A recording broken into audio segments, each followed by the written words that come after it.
टे नंबर ते हज़रत उमर फरमायो औलाद जो पी मां ते हक आ त बच्चो समझ सां थे तो उनके तालीम कुरान जी जोस, उनके तालीम कुरान जी जोस। यो औलाद जो हक आ पी मां ऐं तालीम इहा अथव कल्ला इन्नहा तज़किरा, तालीमी किताब कुरान अथव। जेकर तव्हां चाहियो था असांजा बच्चा असांजो न्याणियूं तालीम याफ़्ता थियनि त पंहिंजे बच्चनि ऐं न्याणियुनि खे क़ुरान पढ़ायो। स्कूलनि कॉलेजनि में तव्हां हीअं असांजा बच्चा डॉक्टर थींदा, प्रोफेसर थींदा, इंजीनियर थींदा, जज थींदा, काज़ी थींदा, गवर्नर थींदा, सदर थींदा, जनरल थींदा, पर क़ुरान थो फरमा कल्ला इन्नहा तज़किरा, तालीम याफ़्ता ओ अॼ वटि क़ुरान वारी तालीम है। हिकिड़ी आहे ज़रूरत, ॿियो आहे मक़सद। उहा तालीम ज़रूरत अथव, स्कूलनि ऐं कॉलेजनि वारी तालीम उहा ज़रूरत ऐं मक़सद हीअ तालीम अथव। ज़रूरत वधीक या मक़सद? मक़सद वधीक, मक़सद हीअ अथव।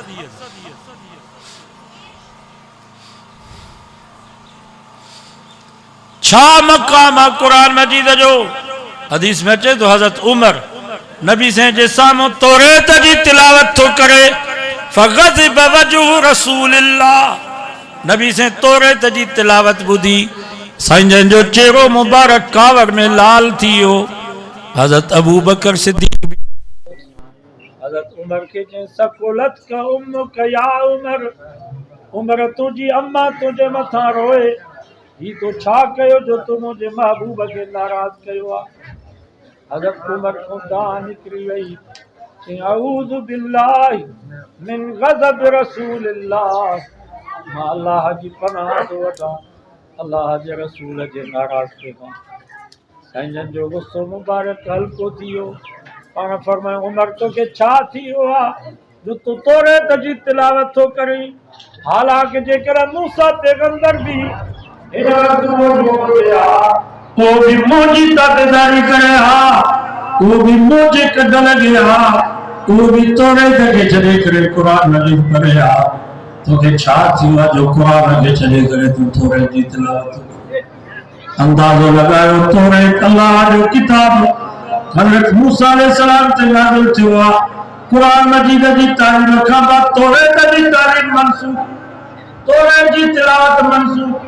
तो तौरेत को वधीक ॿी कहिड़ी तालीम है जो कुरान मजीद खे छॾे करे उहा तालीम हासिल करे, उन तालीम में महारत हासिल करे। मुसलमान खे सभ खां पहिरीं महारत हासिल करणी आहे त कुरान मजीद जी तालीम हासिल। असांजा बच्चा इंग्लिश त पूरी पिया ॻाल्हाइनि, पर कुरान मजीद जी सूरत अलहम्द बि नथी अचे, अलहम्द जी माना बि नथी अचे।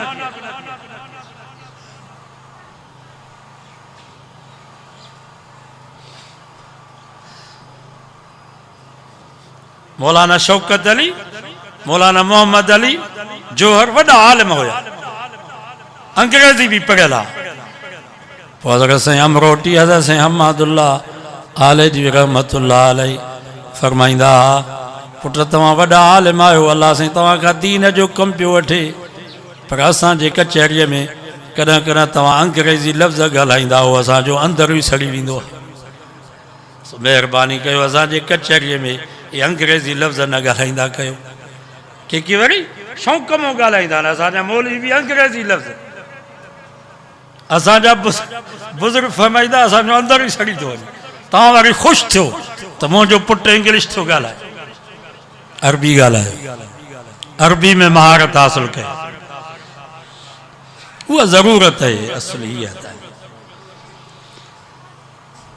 मुसलमान त चए थो साईं मां पंहिंजे पुट ते 2 करोड़ ख़र्च कया आहिनि, डॉक्टर बनायो आसि, 50 लख ॾेई करे सूबेदार मां पंहिंजे पुट खे बनायो आहे, 45 लख ॾेई करे मां पंहिंजे पुट खे लेक्चरार बनायो आहे।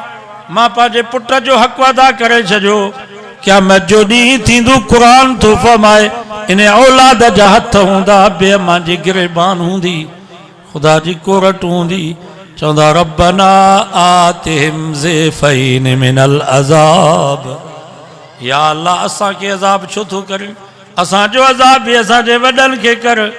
वलअनहुम लानन कबीरा, लानत कर त इन्हनि ते लानत कर। असां जो कड़ो कसूर आ, असां के नमाज़ी बनाइनि हा, असां सोने हुसैन वांगुरु कुस्ती वञूं हा, पर नमाज के न छॾूं हा। असां के हाफ़िज़ ऐं आलिम बनाइनि हा, असां हाफ़िज़ ऐं आलिम बणिजी वञूं हा।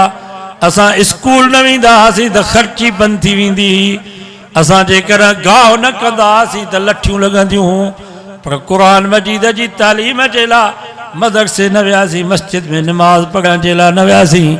असांजे अबे अम्मा खे मुंहं में घुंड भी कोन पियो, कावड़ भी न आई। आतिहिम ज़िफ़ैन मिनल अज़ाब, असांजो अज़ाब भी हिननि खे कर, लानत कर त इन्हनि ते लानत कर, असांजो कहिड़ो कसूर।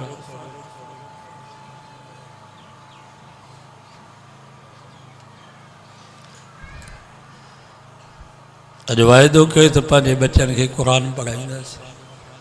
बाबा असांजा बच्चा क़ुरान मजीद पढ़ंदा, असांखे क़ब्र में राहत मिलंदी आहे न। हदीसुनि जे किताबनि में अचे थो, हिकिड़ो अल्लाह जो नबी हुयो, क़ब्रिस्तान मां गुज़रियो, ॾिठई त हिकिड़े क़ब्र में बाहि पई ॿरे, बाहि जा शोला। वरी कुझु वक़्त खां बाद वापसि मोटियो त उहा क़ब्र जन्नत जो बाग। रब खे अर्ज़ कई, या अल्लाह छा माजरा आहे, अॻ में मां गुज़रियुमि त हिन क़ब्र में बाहि पई ॿरे, हाणे बाग जन्नत जो। अल्लाह साईं फरमाए, हिन क़ब्र वारे जो नंढड़ो बचिड़ो हुयो जंहिं अॼु बिस्मिल्लाहिर रहमानिर रहीम पढ़ी आहे। या बिस्मिल्लाह क़ुरान में भी आहे, अॻियनि किताबनि में भी हुई। ऐं तव्हांखे ख़बर आहे, नंढड़ो बचिड़ो जंहिं महिल मदरसे में दाख़िल थींदो आहे त पहिरें नंबर ते उस्ताद हुनखे बिस्मिल्लाह पढ़ाईंदो आहे। असां मदरसे में आयासीं, पहिरें नंबर ते उस्ताद असांखे बिस्मिल्लाह पढ़ाई, पोइ वरी अल्हम्दुलिल्लाहि रब्बिल आलमीन अर्रहमानिर रहीम मालिक यौमिद्दीन इय्याका नअबुदु व इय्याका नस्तईन इहदिनस सिरातल मुस्तकीम सिरातल लज़ीना अन्अमता अलैहिम गैरिल मग़ज़ूबि अलैहिम वलज़्ज़ालिन। पोइ अलिफ बा ता सा। तंहिंजे करे हाणे बि उस्तादनि खे घुरिजे त नंढड़ो ॿार मदरसे में अचे त पहिरीं बिस्मिल्लाह पढ़ायो, बरकत ख़ातिर, पोइ अलहम्द, पोइ अलिफ बा ता सा। रब फरमाए, नंढड़े बचिड़े जो इहो जेको क़ब्र वारो आहे, हिन जो नंढड़ो बचिड़ो अॼु बिस्मिल्लाहिर रहमानिर रहीम पढ़ी अथई। मूंखे हया थो अचे, जंहिंजो बच्चो मुंहिंजो नालो थो वठे, मूंखे रहमान ऐं रहीम थो चवे। मां हिन जे पीउ खे कीअं अज़ाब कयां, हिन जे बच्चे जे बिस्मिल्लाह पढ़ण जे करे। मां रब हिन जे अबे खे माफ़ करे छॾियो। हाणे मां तव्हां खां पुछां थो, जंहिंजा बच्चा अॼु क़ुरान जा हाफ़िज़ थिया, न्याणियूं क़ुरान जूं आलिमियूं थियूं, तव्हां ॿुधायो त हिननि जे वालिदैन जे क़ब्रुनि जो छा मक़ाम हो। 2 करोड़ ॾेई करे पुट खे डॉक्टर बनायोसीं, जेको 2000 रुपया फीस पियो वठे रुगो ॾिसण जी, ॾिसे बि कोन थो। चए थो बाबा टेस्ट कराया, रत जी टेस्ट करा, बुखार जी टेस्ट करा, जेरनि जी, गुर्दनि जी, उन्हनि टेस्टुनि वारनि खां बि पैसा थो वठे। त मां मरीज़ तोॾे मोकिलियां थो त टेस्टूं करीनि, उन्हनि खां बि कमीशन पियो वठे। वरी स्टोर ॾे दवा लिखी थो ॾिए, जेका बि दवा ॾियो 2 नंबर हुजे, कमीशन मूंखे ॾियो, कंपनियुनि वारनि खां कमीशन वठे। हाणे मां तव्हां खां पुछां थो, इन ॾोह में इन डॉक्टर जा पीउ मां शरीक थींदसि या कोन थींदसि? पुटु क़ुरान मजीद पढ़े थो, दीन जी ख़िदमत करे थो, उन में हुन जा पीउ मां शरीक आहिनि सवाब में, त हिन ज़ुल्म में हिन जा पीउ मां शरीक थींदा या कोन? 50 लख ॾेई करे पुट खे सूबेदार बनायोसीं, जेको ग़रीबनि मिसकीननि जो रत पियो चूसे, FR भी कूड़ियूं पियो कटे, कंहिंखे बि छॾे कोन थो। फरियादी जवाबदार सभु बराबरि, कातिल मक़तूल सभु बराबरि। हाणे मां तव्हां खां पुछां थो, इन ॾोह में हिन जो पिणस जा 50 लख रिश्वत ॾेई करे पुट खे इहो उहिदो ठहिरायो आहे, इहो इन ॾोह में शरीक थींदुसि या न?